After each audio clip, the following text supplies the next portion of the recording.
Valendo. Olá, tudo bem? Boa tarde, meu nome é Tata, sou do coletivo Oida Coleman. A gente está aqui com mais um workshop hoje. Quem vai falar com a gente é a Liana Rangel. A gente vai falar sobre redes sociais. Espero que vocês gostem. E é isso. Arrasa. Beleza. Ali. Então, vou dar aqui meu share screen.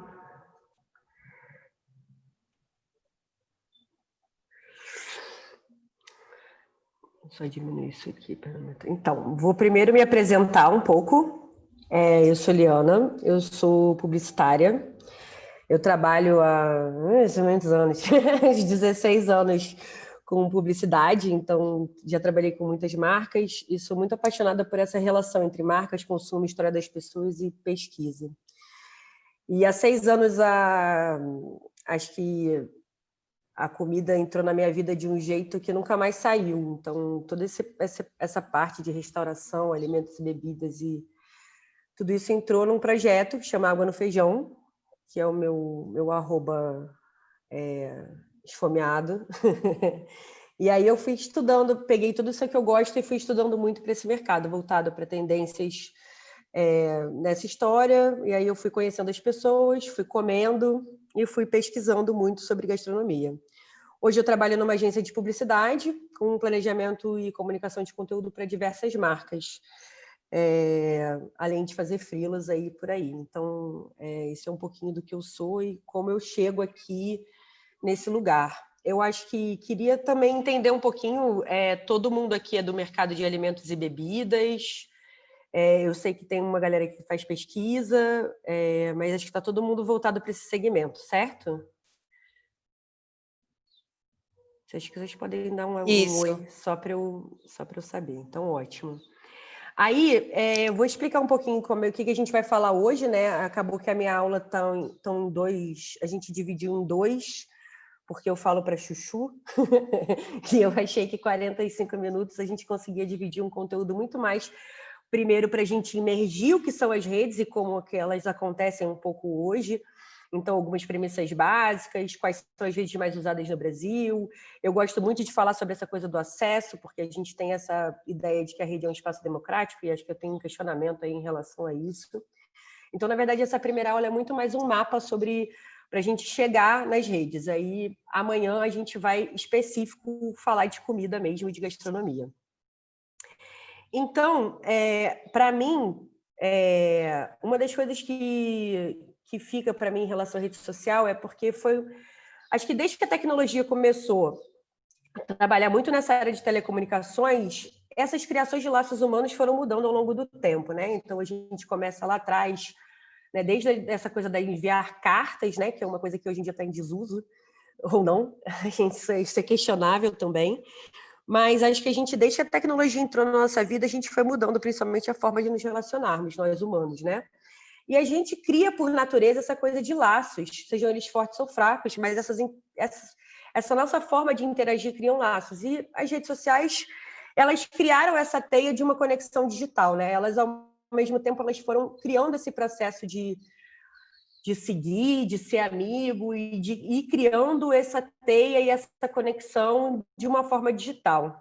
Então, como a tecnologia já vem mudando há muitos anos, a rede social ela foi juntando um pouco de um tudo, né? Porque hoje em dia você já fala no telefone, você faz videoconferência, você está fazendo tudo através das redes sociais, né? Então, eu acho que a gente tem aí um processo de interação muito profundo, que foi se aprofundando ao longo do tempo. E aí eu vou trazer um pouquinho de história só para a gente entender como é que a gente chega nesse mundo que é hoje, né? Então, lá entre na década de 70, década de 90, assim, é o início dessa era da internet, né? Então, aquela conexão de escada maravilhosa, né? Que a gente escutava aquele barulhinho. Para quem é brasileiro, tinha aquela coisa de se conectar depois da meia-noite para pagar um pulso, aquela aventura, etc. E aí, como nascem as redes mesmo, né? Então, em 94, nasceu o Geosites, que foi um site que chegou a ter 38 milhões de usuários e começava a auxiliar essa parte de você ter suas próprias páginas, como se fossem, né, os blogs. Todo esse processo de blog nasce aí com esse geosite. Então, era um processo de você sozinho poder criar sua própria página. Em 2002, acho que... Vamos ver aqui quem quem tem a idade aí, todo mundo teve um Fotolog. O Friendster não pegou muito no Brasil, mas o Fotolog pegou bastante. E se você teve um, você pode digitar seu URL lá, porque ele ainda existe, tá, gente? Está ativo. Eu não conto a minha nem por um milagre, mas que ele existe, ele ainda existe.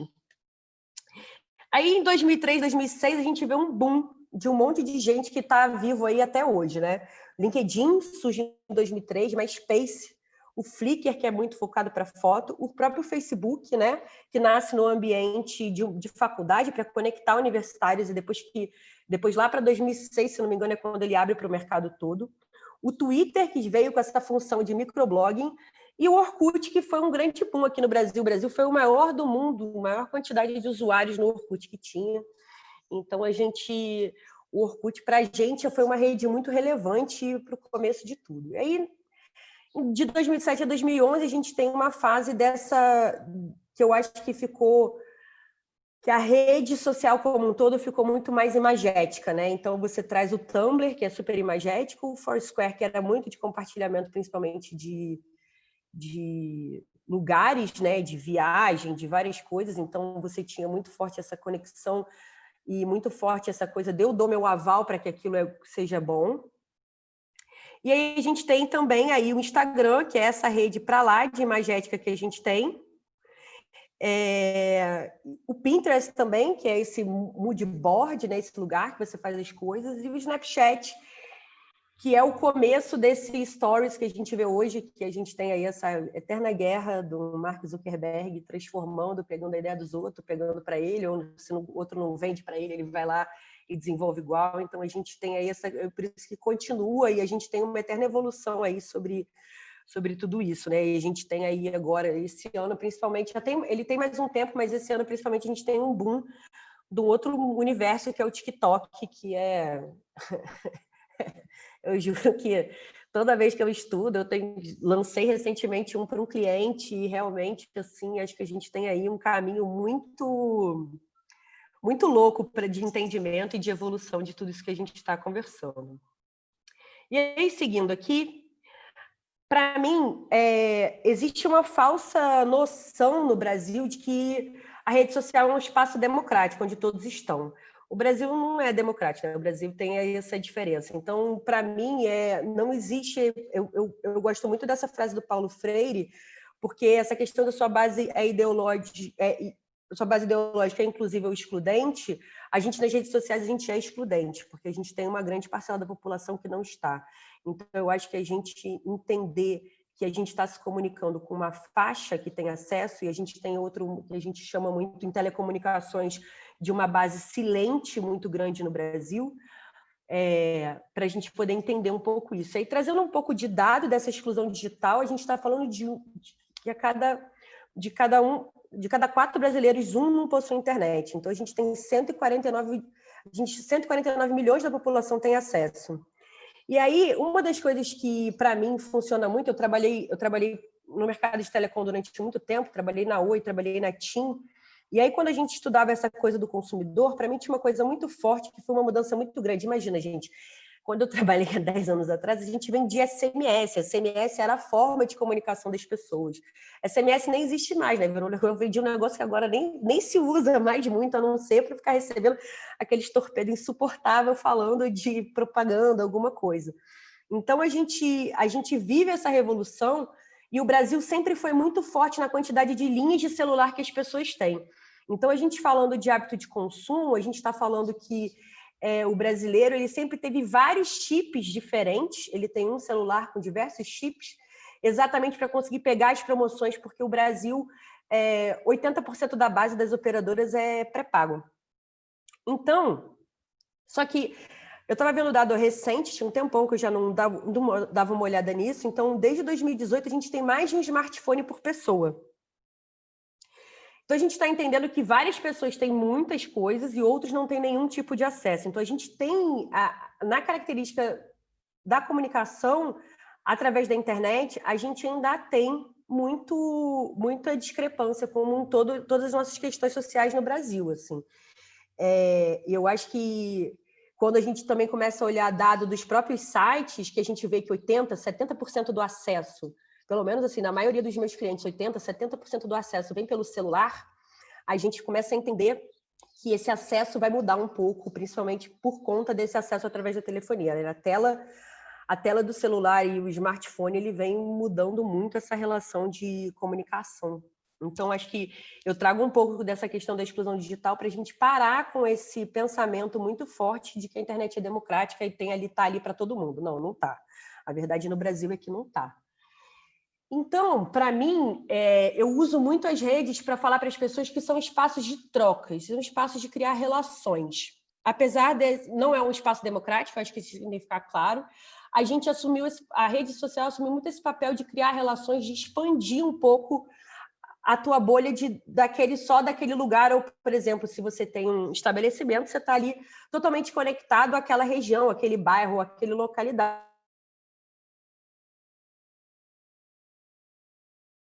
Mais pessoas. Então, nessa história, começam a surgir essas relações, que podem ser entre pessoas ou entre marcas. As marcas vão entendendo como é que elas entram nesse processo, e aí isso começa a se construir. E aí, a gente trazendo um pouco de dado mesmo, né? Eu gosto desse negócio do número, para a gente tangibilizar um pouco. Aí são as redes mais usadas no Brasil. A gente, na verdade, tem, entre o Instagram e o Twitter, tem o Messenger do Facebook, mas eu não trouxe ele porque eu quis trazer o Twitter, já tinha uma ferramenta de Messenger aqui, que é o WhatsApp, então eu deixei muito mais para a gente entender essa estrutura das redes. Em 2019, pela primeira vez, o YouTube passou o Facebook em milhões de usuários. Então, no Brasil, o YouTube hoje tem uma força tremenda, né? O Facebook, eu brinco que é o tio velho já, que ele já tem várias questões aí que meu sonho é que ninguém te ficasse mais no Facebook, mas isso é só um sonho, porque ele ainda é muito importante. Eu vou explicar um pouquinho cada uma delas. O WhatsApp é um fenômeno, né? Hoje em dia, inclusive com a pandemia, o WhatsApp virou uma grande ferramenta de venda para muitas pessoas, né? De conversão mesmo de venda. A gente tem investimento aí de grandes varejistas que chegaram a ter 30% das suas vendas vindas do WhatsApp. Então, a gente tem uma potência muito grande. O Instagram, né, que acho que quando a gente fala de alimentos e bebidas é a rede que a gente tem mais fit, assim, por ser essa rede imagética e a gente come e devora as coisas com os olhos, então eu acho que, né, se soltasse um cheiro ali no Instagram já estava feito, assim, então eu acho que a gente tem toda essa conexão com essa rede. E o Twitter, que eu ainda acho que aqui a gente tem muito um perfil, mas eu acho que a gente tem um espaço aí, principalmente voltado à área. Falando um pouco mais, né, de característica de cada uma dessas redes, para mim, a gente tem, né, o YouTube muito forte nessa parte de educação e principalmente entretenimento. Então, eu acho que a gente tem possibilidade de criar conteúdos para o YouTube sempre focados nisso, né, em informação, educação, mas eu acho que a gente tem uma coisa muito forte também dessa potência do entretenimento, né? A gente vê também todo um crescimento de diversas plataformas de streaming, né? Netflix, a gente não precisa nem comentar, e todas as outras. Então, eu acho que conteúdo voltado para entretenimento hoje tem espaço para vários lugares, né? E a gente tem aí cada vez mais o YouTube como essa fonte. Menos eu sou uma pessoa que acompanho muito os programas de gastronomia, né? Aquela que assiste MasterChef, todas essas coisas. Acho que tem uma fonte de estudo, tem uma fonte de gostar também. Mas eu vejo que, por mais que eles estejam na TV aberta, o YouTube tem uma potência muito grande hoje, com um canal bem estruturado, botando os conteúdos ali de uma forma organizada. Eu sou meio chata, porque eu não pago o premium exatamente para tentar entender o quanto de propaganda tem ali, de maluquice.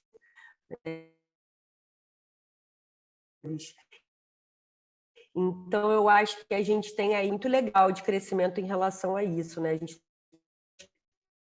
do YouTube para a gente entender um pouco como é que isso se forma. O Facebook ferramenta hoje grupos, ele realmente está investindo nessa ferramenta. Eu não sei quem ainda acessa o Facebook aqui, mas se você acessar hoje, você vai ver que a sua linha do tempo aparece muito mais grupos. Esses grupos eles estão investindo numa campanha publicitária, inclusive, forte. Então, eu acho que grupos é um espaço desse, né, de criar essa teia dessa relação que é muito legal. Sejam grupos propriamente voltados para o mercado, sejam grupos de bairro, sejam grupos de autoconhecimento, autocuidado. Eu tenho um grupo que eu sigo há um tempo, que é o de plantas alimentícias não convencionais, aí dá várias treta agora política, é maravilhoso, assim como a gente vai entendendo ali aquela teia social, e eu acho que, por exemplo, hoje conteúdo de página do Facebook, ele está entregando 0,2% das pessoas que te dão like, então eu acho que as marcas que investiram há muitos anos atrás em ter mais de 1 milhão de likes no Facebook, acho que esse dinheiro ao longo prazo foi perdido. Então, acho que o Facebook aí ele tem essa parte dos grupos muito forte, e para mim tem uma parte de atendimento, né? Esse chat do Facebook ele é muito fácil. Então, para quem faz venda online, assim, eu vejo muito esse espaço mesmo de atendimento. Eu trabalho com alguns grandes clientes, né? Tipo a Gol tem toda uma parte de suporte técnico pelo Facebook, que às vezes é mais rápido você falar pelo Facebook do que você falar pelo telefone. Então, hoje, as marcas estão muito olhando para isso de uma forma muito, muito séria, porque o Facebook é essa ferramenta que super funciona. E aí a gente tem o Zap, né? Eu gosto de chamar de Zap, porque é um fenômeno, assim. O Zap, eu brinco, né? Eu não vendo mais SMS, a gente não faz mais ligação de telefone fixo, a gente faz mais nada. O WhatsApp, ele foi incorporando tudo, né? Todo o serviço de telefonia que você tinha aí antigamente, ele está tudo aí dentro de uma ferramenta só. Acho bem difícil hoje você não ter o WhatsApp, acho basicamente impossível. Eu brinco que o meu objeto de estudo era minha prima. Minha prima ficou muitos anos sem rede social, até que tem uns 2 anos que ela se rendeu ao WhatsApp. Eu falei, eu sabia que você não ia passar nessa. Mas eu acho que é isso. E aí, como potência mesmo de exploração para negócio, eu acho que o WhatsApp é essa ferramenta de venda e relacionamento, assim, né? Hoje a gente tem aí, já tem estudos, principalmente agora nesse processo da pandemia, de marcas investindo muito forte no WhatsApp como essa ferramenta de gerar venda. Eles até chegaram a anunciar o negócio de pagamento via WhatsApp, etc., mas eu realmente não acompanhei se isso andou, se não andou, mas as marcas também geram muito burburinho, às vezes cai, ainda mais aqui no Brasil, que a gente tem tido aí um grande problema. Essa é uma briga que eu já compro com o próprio Instagram, né, que também é tudo... na verdade, os 3 do meio são todos do mesmo dono, né? Então, é uma briga muito forte que eu tenho, porque a gente tem tido muito, muito, muito problema com o perfil fake que rouba o WhatsApp e aí dá um monte de BO. Então, isso é uma briga que eu tenho constantemente, inclusive é um processo que eu gosto de encher o saco, porque, imagina, se eu estou falando de cliente grande, a gente está trabalhando, às vezes, tem mais de 50, 60 contas fakes com o nome de um cliente específico. Então, a gente hoje tem um problema muito sério com isso. Então, acho que o WhatsApp, ele tem aí ele tem essa potência, mas a gente tem que entender como a gente faz isso de forma correta, com cuidado, para você também não expor os dados tanto do seu cliente quanto os seus, né?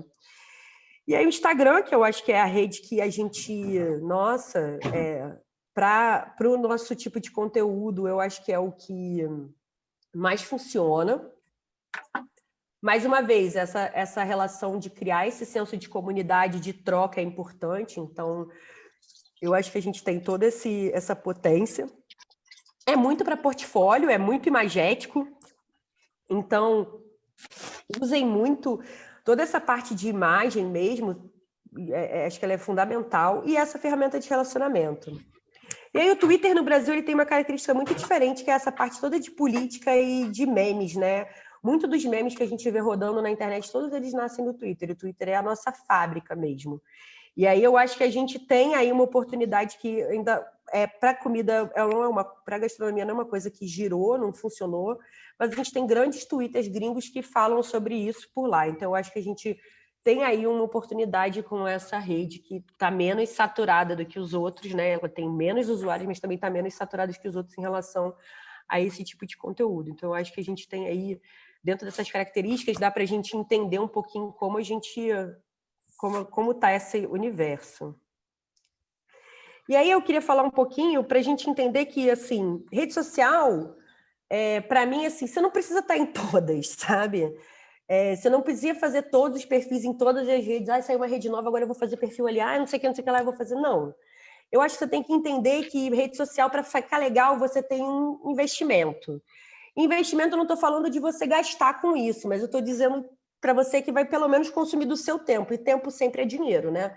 Então, pensando que muitas pessoas são idealizadores de pequenos negócios, que ainda tem que gerir, tipo, toda a outra parte do negócio, a rede social também, a comunicação também vai te tomar um tempo e esse tempo também é seu dinheiro, de alguma forma. Eu gosto sempre de falar assim, para escolher a rede social, tipo, você conhecer um pouco do seu público. Você conhece seu público? Você sabe onde ele está? Se você souber onde ele está, você já sabe qual rede você vai estar, ou de que forma você vai estar naquela rede, porque entender e construir isso de alguma forma é muito importante, né? Lembrando que a rede social é esse lugar de criar conexões. Aí tem toda essa parte de investimento em publicidade. Tem alguém com o microfone ligado. Eu não sei quem é. Desculpa. Porque tá fazendo um chiadinho, daí eu fico meio tonta. Então, assim, falando de publicidade, eu acho que a gente também tem que pensar um pouco nisso, né? As redes hoje todas têm essa parte de investimento. Então, você está disposto a gastar com mídia? Você está disposto a gastar com publicidade? Eu acho que a gente aí tem esse espaço para você pensar um pouco sobre isso. E essa parte de criar relacionamento, de criar essa sua comunidade é importante, mas vai te demandar tempo. Então, esse é um ciclo aí que fica dentro da história. Então, escolha, se você puder escolher, escolha ter uma e tenha uma direito do que tenha todas, e aí fica tudo meio capenga, sabe? Eu sempre falo muito isso para as pessoas. Não tenta abraçar o mundo. Tenta abraçar o que você acha que vai ser melhor para você e que você vai conseguir ter tempo para fazer isso. E aí, eu trouxe um pouquinho, que é uma história que eu gosto muito de falar para as pessoas, de como a gente começa, né? Como você começa a fazer isso. Eu já tive muita gente me perguntando, gente, mas tem fórmula mágica? Como é que faz? Como é que bomba o conteúdo? Como é que eu viralizo? Eu falo, gente, não tem. Rede social não tem uma fórmula mágica. Eu não consigo te dizer assim, nossa, você vai fazer isso e isso, você vai ganhar 1000 seguidores. Não sei, não sei. Eu acho que, para mim, tem uma história que fica muito forte, é que estamos todos aprendendo, e essa é uma construção que está acontecendo junto. Então, assim, óbvio que tem fórmulas para acontecer, que coisas que você pode fazer, mas, assim, eu acredito muito que você precisa criar uma estratégia, ou seja, tentar entender o que você quer com aquilo tudo. Você tem que testar e você tem que se adequando. Não existe fórmula, não existe, é isso e tem que fazer isso e é só isso. Não, eu acredito que dentro do processo de você ir fazendo, você vai entendendo que tipo de relação você vai buscando e como a gente vai e você vai se adequando e vai construindo dentro dessa história. Então, para mim, não existe mágica, existe dedicação, testar, olhar, entender. Postou uma foto, eu acho que também a gente tem muito pouco hábito de olhar número, né? Então, quanto cresceu o seu Instagram, como foi o engajamento daquelas fotos, a gente tem um pouco esse olhar do dado. E aí eu acho que isso é muito importante. Então, por exemplo, você olhar lá no Instagram mesmo. Acho que para amanhã eu vou trazer um pouco de print disso, mas no Instagram mesmo você consegue acessar e olhar quais são os horários que mais usuários que te seguem estão conectados. Por que você vai postar num outro horário e não nesse? Então, a gente começar a perceber que a rede está ali para ser construída e você pode se fomentar através das próprias ferramentas dela mesmo. Então, para mim é muito forte que a rede social é esse lugar para você se relacionar.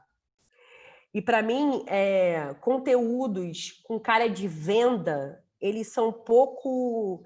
Principalmente para o Instagram, que eu acho que é a principal rede para a área, eles são pouco atrativos, eles não são bem vistos. E eu tenho uma coisa também que me irrita muito, e que isso já saíram pesquisas sobre isso. Quando você coloca que você está vendendo uma coisa, por exemplo, né, coloca aquela foto bonita de um prato, ou coloca a foto bonita de um objeto, e você descreve ele sem o preço, você perde já de cara 40% das vendas que você poderia ter. Então, eu acho que, para mim, se você vai fazer um conteúdo de venda, traga toda a informação ali para o consumidor entender o que é, e aí ele poder escolher se ele compra ou não, e a escolha ficar com ele. Mas eu acho que aquele conteúdo muito apelativo, pressão grande, também conteúdo com muito texto, são conteúdos que a rede em si não engaja.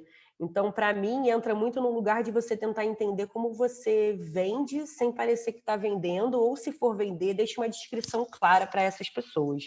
Então, mas eu acredito muito nessa função de relacionamento.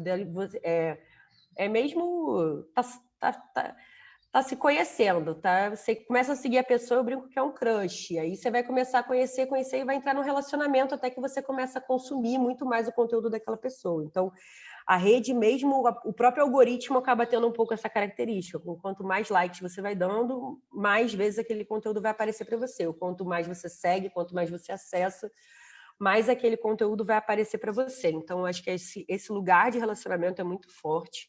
E eu acredito que o conteúdo de venda pode existir, mas ele tem que ser bem feito hoje em dia, senão acho que cai num lugar que não funfa.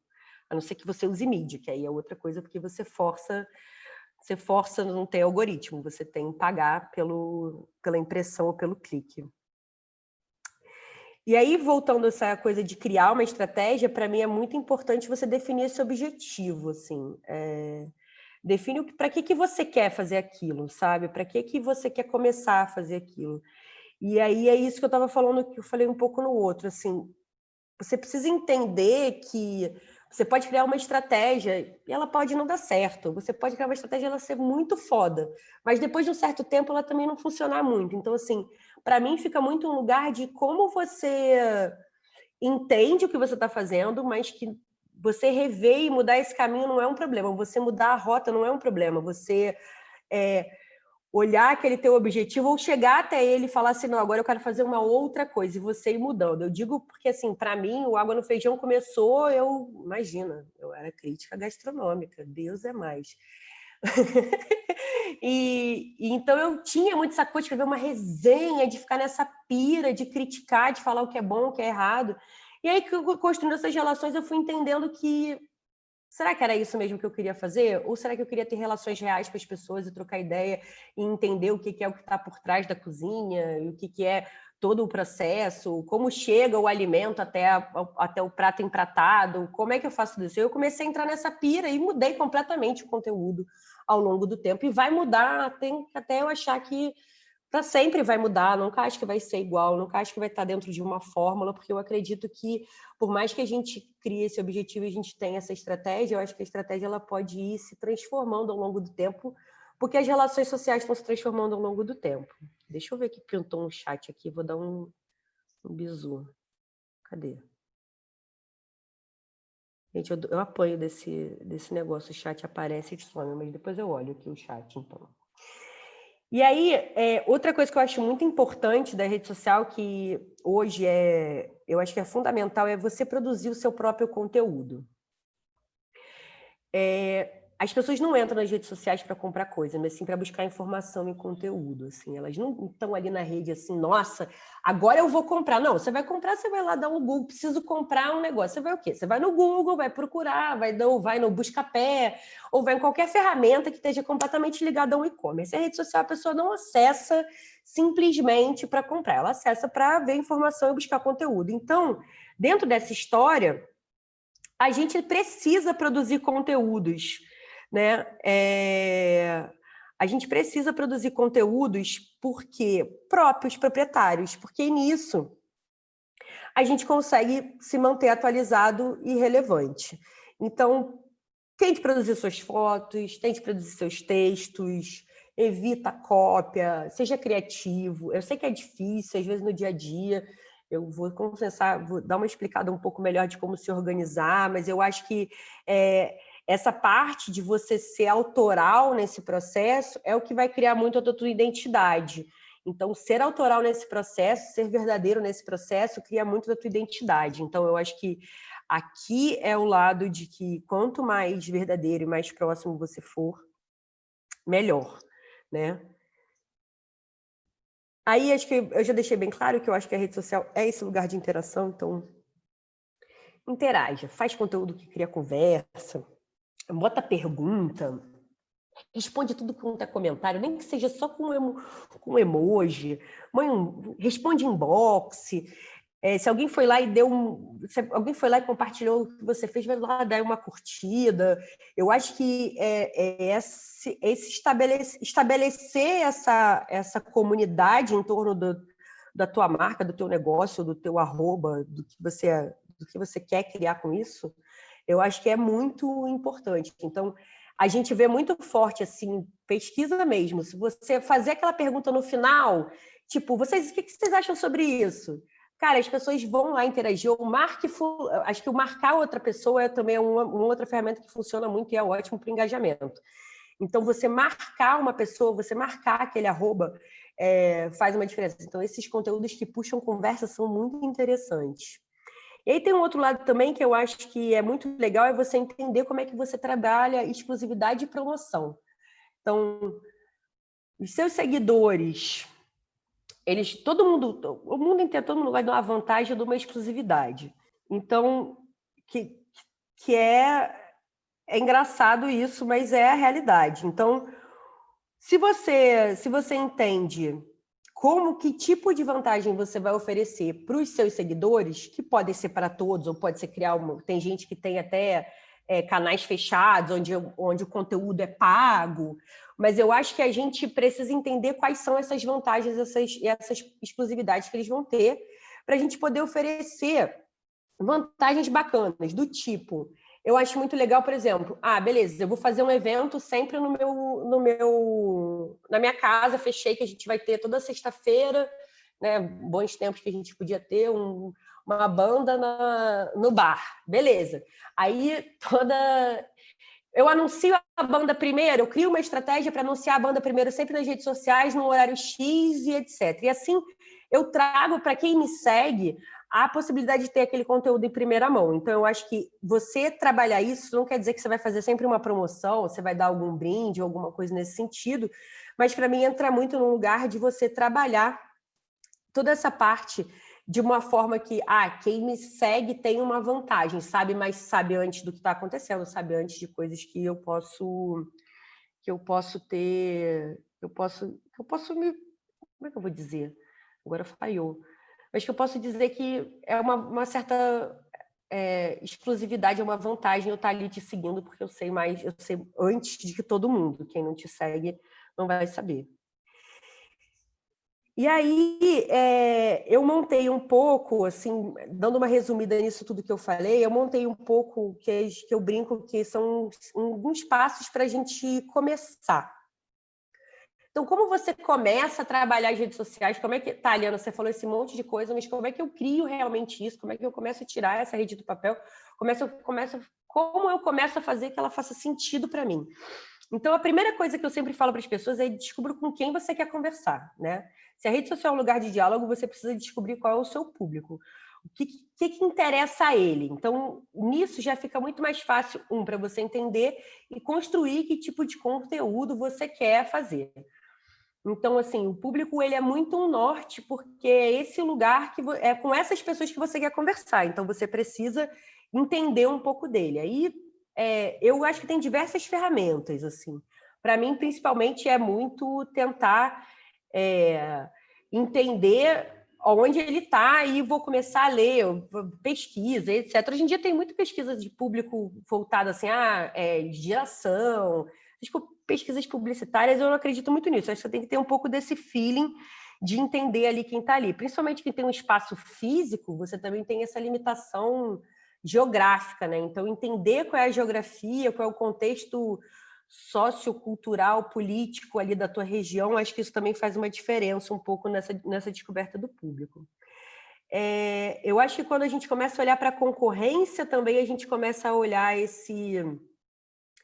essa história, porque os seus concorrentes eles já estão fazendo isso há um pouco mais tempo que você, se você é novo, né? Ou então eu acho que o concorrente é sempre bom da gente olhar, porque acho que a gente tem que estar sempre de olho no que todo mundo está fazendo. Eu olho o concorrente, que eu acho que é parecido, ou quem eu me inspiro. Acho que a concorrência até fica um pouco fraco, assim, de dizer que é só concorrente, mas é muito quem te inspira, quem você acha que faz um trabalho legal. Então, Ou então você delimitou o seu público e aí você entendeu que eles têm muito interesse num tipo de conteúdo, então começa a seguir, começa a entender, começa a saber o que aquela pessoa está fazendo.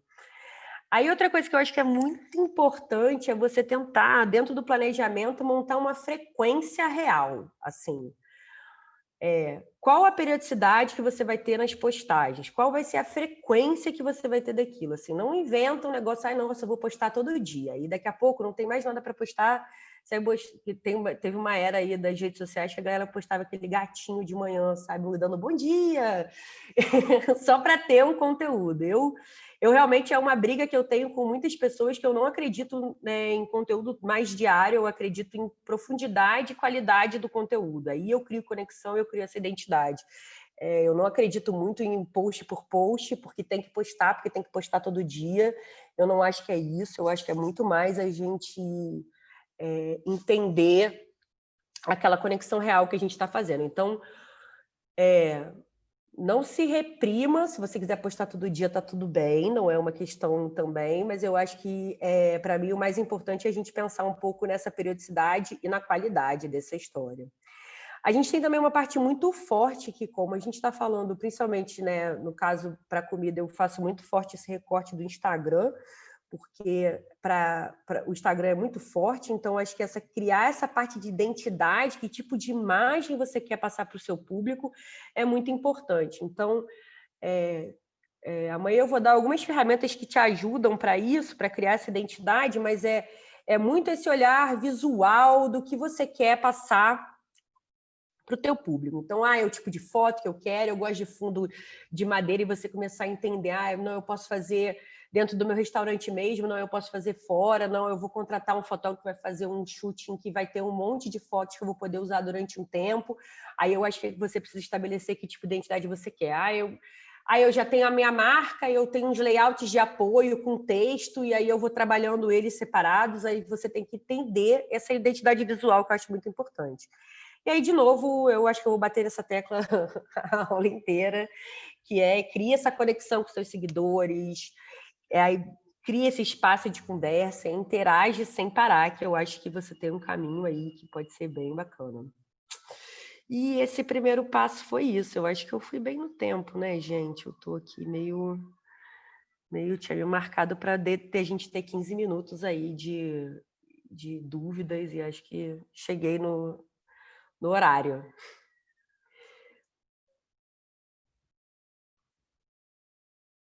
Alguém quer falar? Alguém quer fazer uma pergunta ao vivo? Eu estou catando aqui o chat. Você quer que eu leia para você? Achei aqui. Perguntas? Não, meu problema é que você bota no modo apresentação e ele dá uma sumida, assim. Uhum. Mas agora Desliga o vídeo, então, já. Posso desligar? Fica só Então, você, Então tá bom, vamos lá.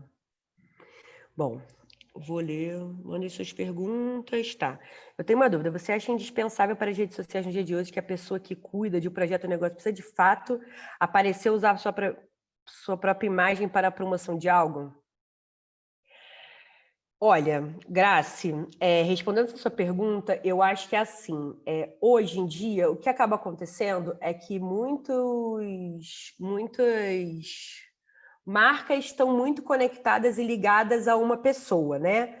Inclusive, a gente está falando de, né, estabelecimentos que estão completamente conectados a uma pessoa. Temos aqui minha querida Casa de Ieda, o próprio nome da marca dela já traz a Ieda, né? Então, como não fazer a Ieda aparecer de alguma forma? Eu, por exemplo, eu uso muito, essa é a minha experiência com água no feijão, porque assim, durante muito tempo, como eu tive esse rolê de crítica gastronômica, né? As pessoas não me conheciam, eu não botava meu rosto na rede. A marca era uma marca mesmo, tinha um escrito, e eu não botava a minha cara na rede, mas era uma opção que eu tinha, porque eu queria esse disfarce. Hoje em dia, não, tá lá a minha fuça e etc. Eu acho que não tem muito uma regra. Eu acho que é muito mais você entender que aquilo vai ficar atrelado àquela pessoa. Se você está pensando que você quer fazer um negócio que é escalável, que você vai querer que aquilo seja uma rede, tenha várias, aquela pessoa não vai poder ser múltipla, ela vai poder ser uma só. Então, como você trabalha isso de uma forma para estabelecer isso, que você cria essa identidade com aquela pessoa sem tanto, assim, boto muito, tipo, pense no que você quer, qual é o seu objetivo, e você vai entender se faz sentido ou não ter aquela pessoa. Mas também, se o dia quiser tirar, tá tudo bem. Vai lá, muda e etc. Mas uma coisa que é muito forte é que as pessoas gostam de ver outras pessoas. As pessoas gostam de pessoas. Então, eu acho que quando você quer criar essa relação muito próxima, usar alguém é muito importante. Mas eu não acho. Você botou aqui, ó, vejo que isso dá certo para muitas pessoas e criam personagens, mas isso é realmente indispensável. Eu acho que aí depende do propósito que você quer. Se você quer se você quer se transformar nesse personagem, eu acho que é o que acontece muito com influenciadores digitais, que se tornam essas pessoas onipresentes, que tem que estar ali dialogando o tempo inteiro, né? Aquela coisa de ficar com o celular na mão assim o tempo inteiro. Eu acho que você pode construir. Eu acabo, eu não curto, eu vou falar eu como pessoa, minha postura, eu como pessoa eu não curto, não faço isso. Eu produzo conteúdo muito mais voltado para mostrar as coisas, etc. Assim, botar minha cara é bem difícil, assim. Eu confesso que eu estou começando a perder um pouco esse medo, talvez eu comece até a botar mais a minha cara, mas eu não tenho ainda não é muito a minha praia, mas eu acho que também não tem uma regra, não. Eu acho que vai muito mais de você tentar entender, e se der engajamento, mete bronca, se joga, vira blogueira. Nós bartenders somos seguidos por muitas pessoas. Peraí, muitas pessoas da área. Como chegar no cliente final e no consumidor de coquetéis de bebidas? Olha, isso eu acho que assim a gente acaba tendo muito esse senso da comunidade técnica, né? Que eu acho que é um pouco disso, assim, as pessoas técnicas seguem outras pessoas técnicas, e aí eu acho que também você chegar no consumidor final está muito ligado a que tipo de conteúdo você está produzindo. Você está produzindo conteúdo para o consumidor final ou para a sua própria rede? Você está dialogando com que tipo de pessoa, sabe? Eu acho que aí entra nessa parte de você entender esse público. Eu acho que aí também tem um lado de você tentar entender muito forte. Nossa, acho que eu falei entender umas 20 vezes. Você tentar entender muito forte como você quer estabelecer essas relações, sabe? Por exemplo, você trabalha numa barra, você está ali há um tempão e tem um cliente que é super assíduo. Vocês já tiveram essa conexão? Vocês já ficaram amigos? Você já começou a seguir? Você já começou a entender pelo que ele se interessa? Então, eu acho que é um pouco entender um pouco desse cliente consumidor final dos coquetéis e bebidas. E eu acho que a gente ainda tem também um pouco nesse mercado ainda. Os bartenders eles aparecem muito menos do que um chefe de cozinha ou do que às vezes até um restauranteiro, assim. Então eu acho que botar a cara no sol também é importante, sabe? Então tentar criar um pouco de relacionamento com o jornalista, tentar criar essa coisa de você falar sobre outras coisas. Eu acho que tá ali aparecendo, quem aparece é visto, e assim você cria um pouco esse ciclo. Mas eu acho que a gente ainda tem que furar um pouco essa bolha, principalmente de entender quem é o cliente e começar a estabelecer essa relação com ele. Eu acho que para furar isso é um trabalho mesmo de formiguinha que você tem que fazer com a sua rede, de seguindo um ou outro, de tentando ter indicação ou de começar a construir um conteúdo muito voltado para consumidor final.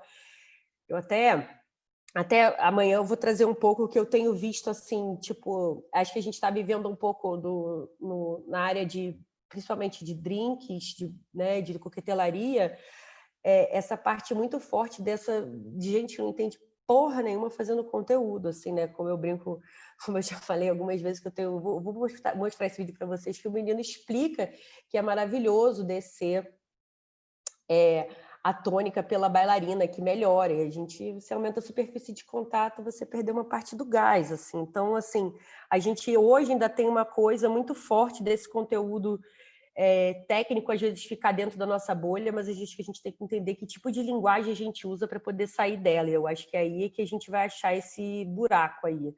Né? Eu vejo também muita oportunidade no YouTube, a gente tem pouquíssimo conteúdo relevante de canais assim bacanas falando sobre bebidas, e eu acho que a gente tem alguns bem relevantes, tem alguns muito bacanas, mas eu acho que ainda está faltando alcance, relevância, quantidade, volume. de como a gente tem grandes youtubers aí de comida. Vamos à próxima perguntinha.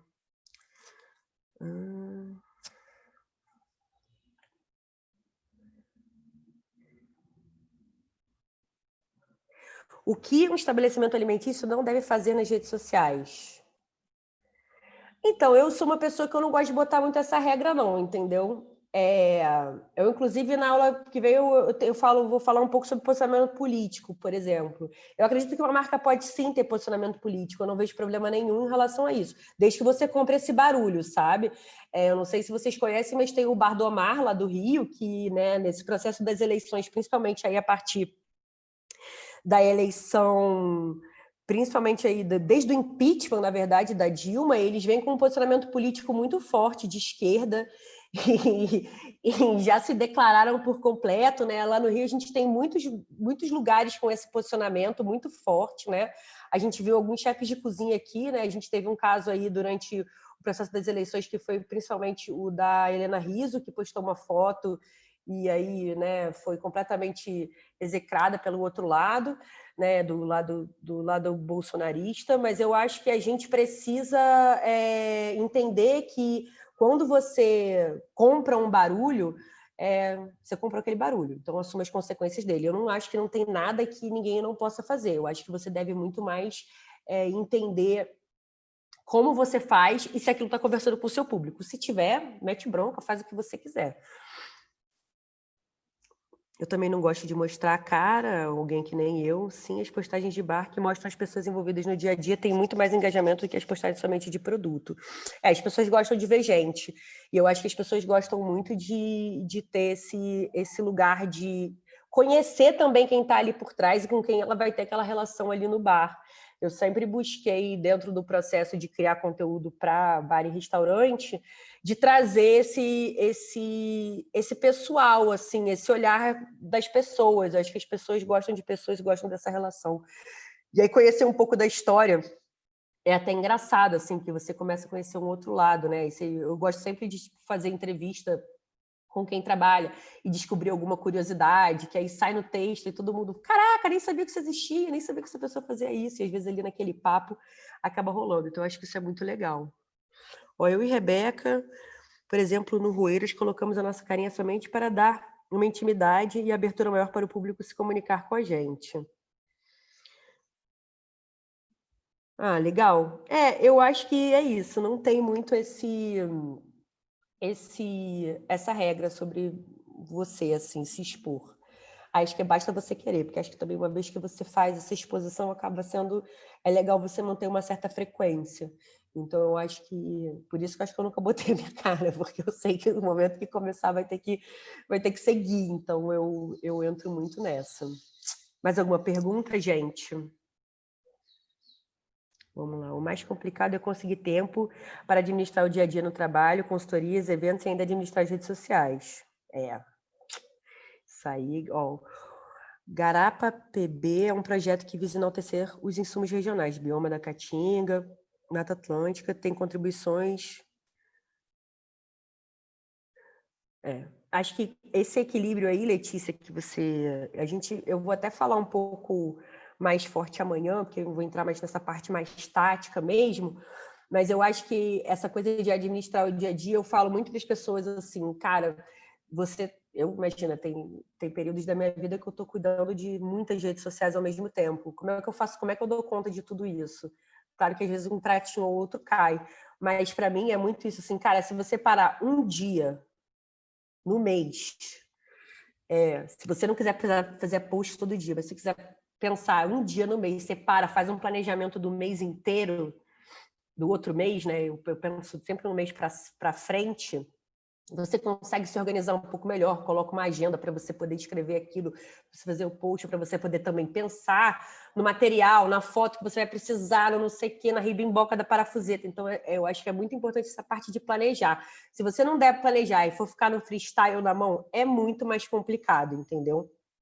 Então, eu acredito muito que parar uma vez no mês, conseguir fazer esse planejamento para frente e ir lá colocando essas histórias, a gente entra nisso bastante. Aí, ó, a Michele Michele, amanhã eu vou mostrar um pouquinho do case do Elisa para a gente falar sobre isso, sobre que tipo de conteúdo a gente pode usar e sair um pouco dessa bolha de só ficar postando o produto. E a gente tentou fazer isso com a Elisa e eu estou bem feliz com o resultado. Como conseguir trabalhar essa regionalidade e vendê-la? Letícia, eu acho que assim, a gente está num momento para o Brasil que eu acho que a gente está numa fase de questionar muito o que somos, como somos, o que consumimos. Acho que o consumidor está como um todo questionando isso, né? A pandemia ela veio, né? Cresceu, por exemplo, o número de venda de orgânicos. A gente tem toda uma procura das pessoas por voltar a cozinhar em casa. Então a gente tem todo um processo de mudança muito forte do consumidor, sabe? Então, para mim, eu acho que a gente tem uma oportunidade muito grande de se mostrar. E aí acho que amanhã eu vou mostrar para vocês uma parte um pouco mais prática, mas eu acho que aí é muito mais dentro dessa história da gente entender essa regionalidade mesmo e de tentar como a gente enaltece ela e a gente chega com ela para as pessoas. Mas eu acho que a gente tem uma oportunidade gigante nesse momento para tratar disso. Mais alguma pergunta, gente?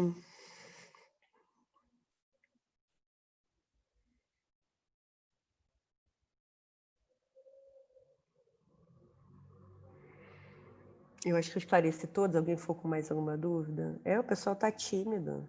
Abre o mic e fala comigo, eu gosto de conversar. Gente, se vocês quiserem abrir o microfone e a câmera, vocês ficam à vontade. Total. Ela tá carente. Então, eu sou carente, né, amiga? Essa é a realidade do brasileiro que mora sozinho na pandemia. Tá sempre com saudade de gente. Eu acredito que essa parte da regionalidade, né, tem que ensinar para as pessoas, né? Aqueles conteúdos pequenos, eu não estou conseguindo abrir minha câmera, que eu estou num computador aqui. E tá com o seu nome também, né? Estou no computador da minha mãe aqui, mas eu acredito que tem que ser uns conteúdos pequenos, né? Você mostrando que você quer divulgar dessa regionalidade, porque muita gente não conhece, né? E assim, a gente às vezes conhece porque manipula, mas muita gente mora em São Paulo e nunca comeu cambuci, por exemplo.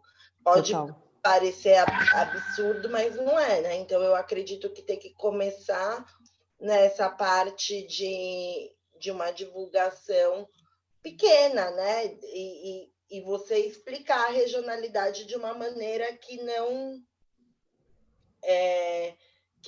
seja maçante, que seja entendível, né? Você explica ali, mas que não massacra quem está lendo, que seja interessante, né? Exatamente. Eu acho que é um pouco disso mesmo que você colocou, que você vai construindo e educando quem está sendo seu seguidor, seu leitor, né?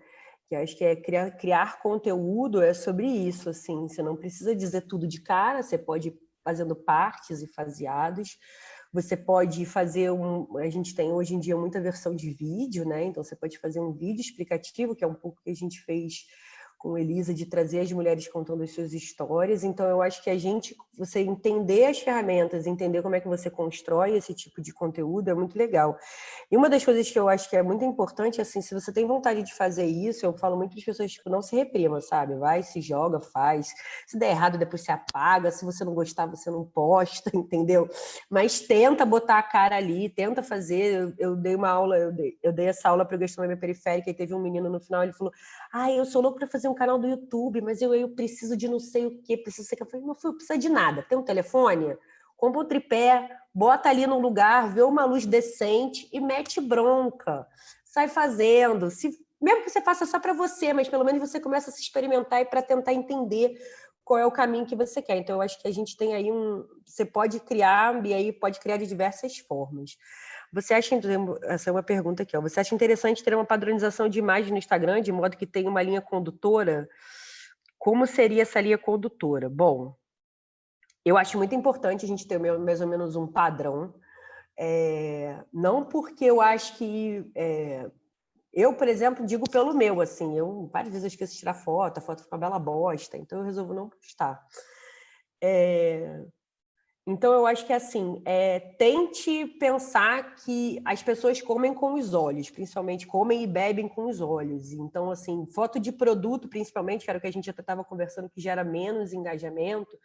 Comida gera, principalmente, falando de exposição do produto, gera um engajamento muito bacana se você faz ela de uma forma...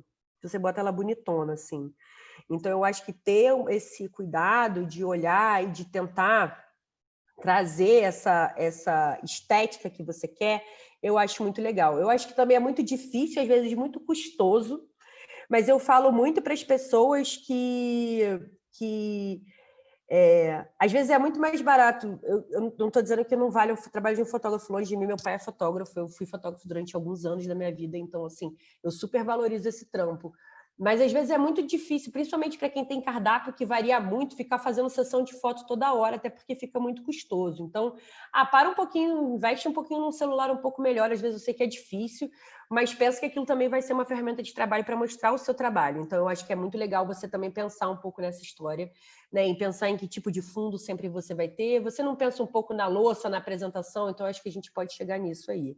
E aí essa linha condutora é muito isso, assim, que você quer, como você quer se mostrar para o mundo, assim, é o que eu acho. Então, amanhã eu vou falar um pouco de ferramentas para você montar esse mood e tentar entender como é que você guia isso, mas eu acho que é isso, assim, você entender como é que você quer se mostrar. Adriana, tem uma coisa que acontece muito, principalmente na papelaria, as pessoas elas não têm essa conexão tão forte com a comunicação, então elas não têm muita criatividade para isso.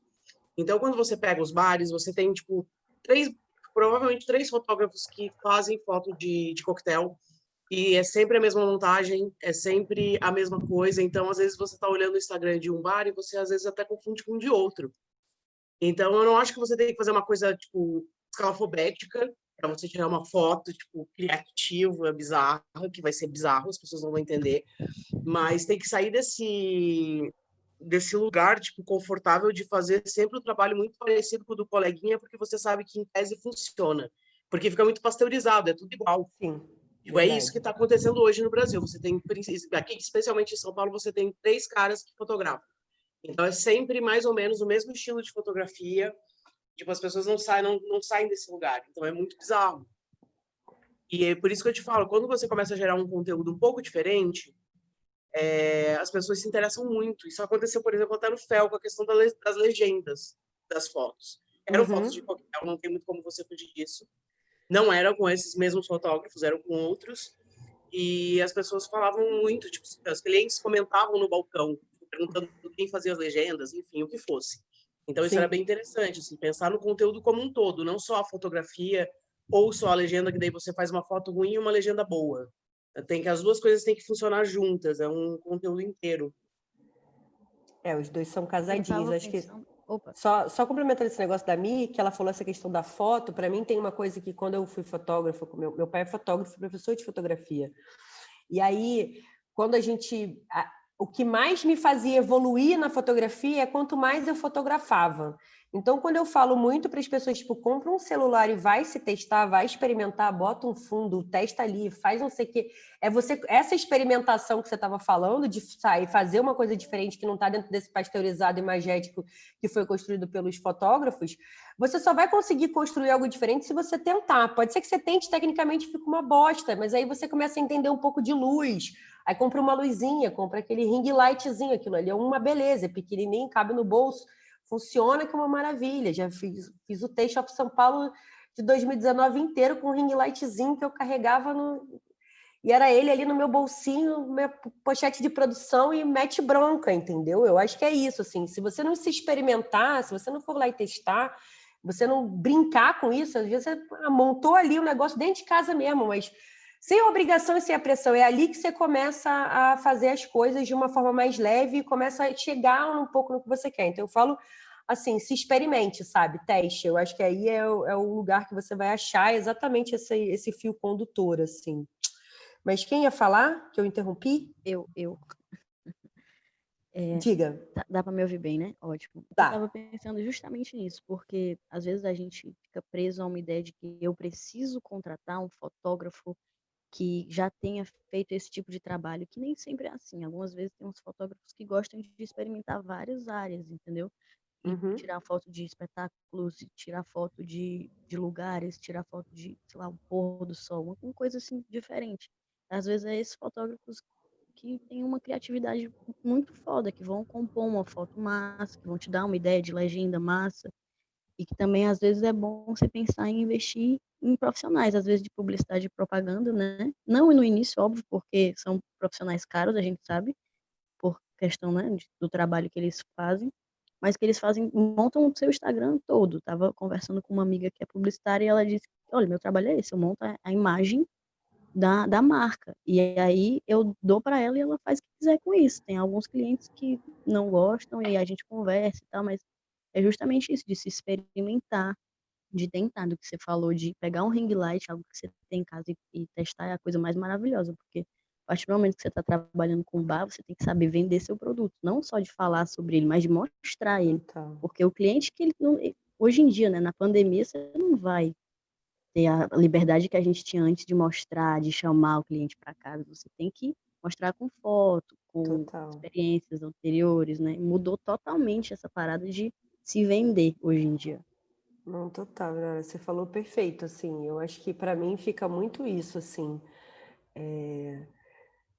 Você às vezes tem na sua cabeça muito essa construção que o publicitário faz de um espaço, de tudo isso, é uma coisa que eu faço muito, assim. Você pode prestar essa consultoria, mas eu gosto muito de dar liberdade criativa para as pessoas, porque eu não estou na cabeça das pessoas, eu não estou ali no dia a dia, a maioria das vezes, e eu acho que as pessoas têm que ter um pouco dessa liberdade. Então, geralmente, quando eu trabalho, principalmente com consultoria para a construção dessas identidades, eu muito acredito que é para construir junto e um espaço que você se sinta confortável de fazer e que a gente tenta entender tecnicamente como é que você vai fazer tudo isso. Então, eu acho que é essa coisa mesmo, tipo, tem que ter a tua cara, teu jeito e como uma forma de você experimentar, porque acho que é o jeito que fica mais fácil para você produzir um conteúdo bacana, sem ser parecendo uma publicidade mesmo. Acho que conteúdo, acho que redes sociais hoje em dia não é para ser publicidade, é para ser conteúdo e narrativas e criar relações. Eu acho que para mim tá perto de uma criação muito mais forte, perto do coração do que da razão, sabe? Eu acredito muito nisso.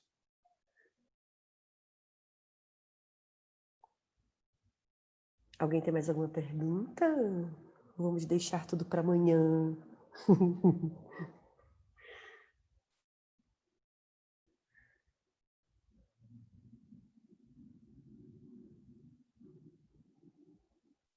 É isso, gente?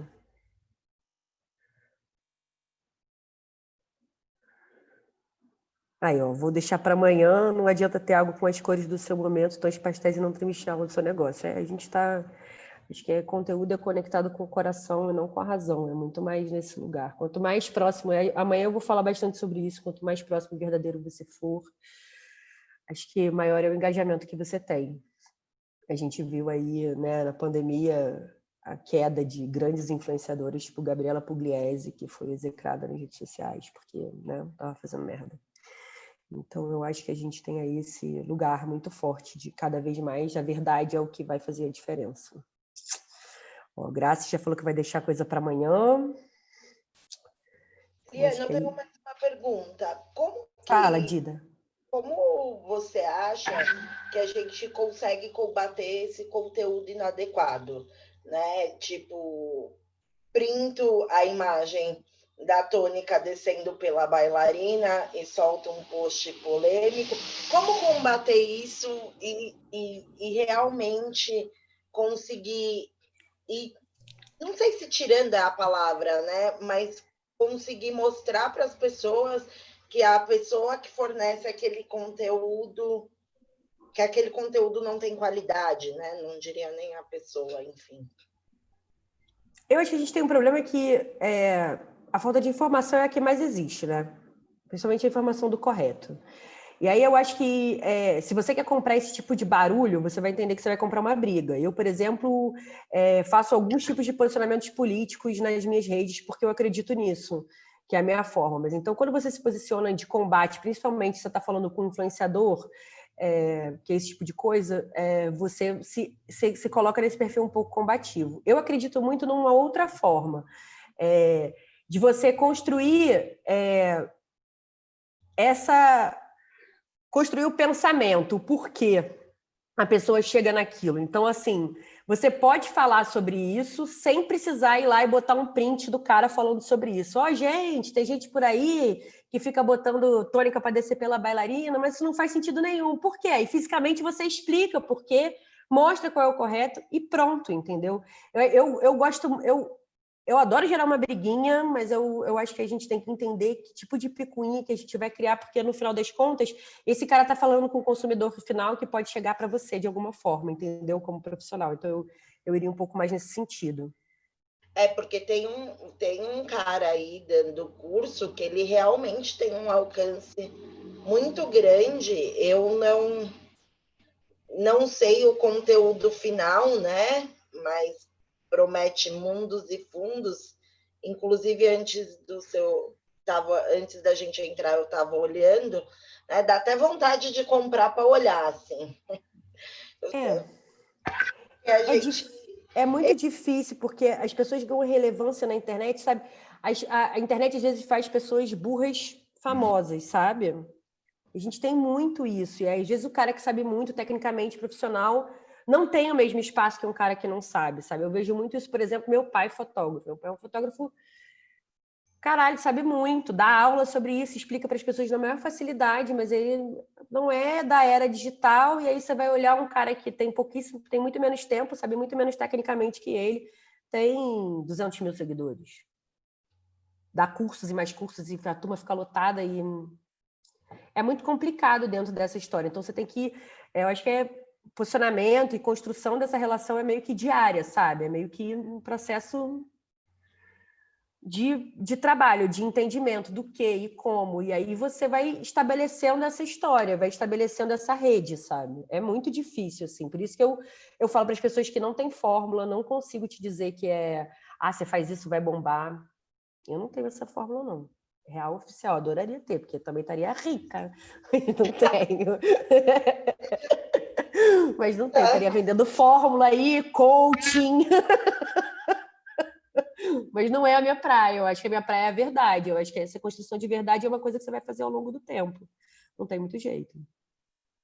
Tá bom, obrigada. De nada. E aí, gente? Podemos? Mais alguém? Acho que não, Liana, acho que por hoje é isso, a gente dá continuidade amanhã. Amanhã tem mais, pessoal. Amanhã tem mais. A gente vai manter o mesmo login, a mesma senha.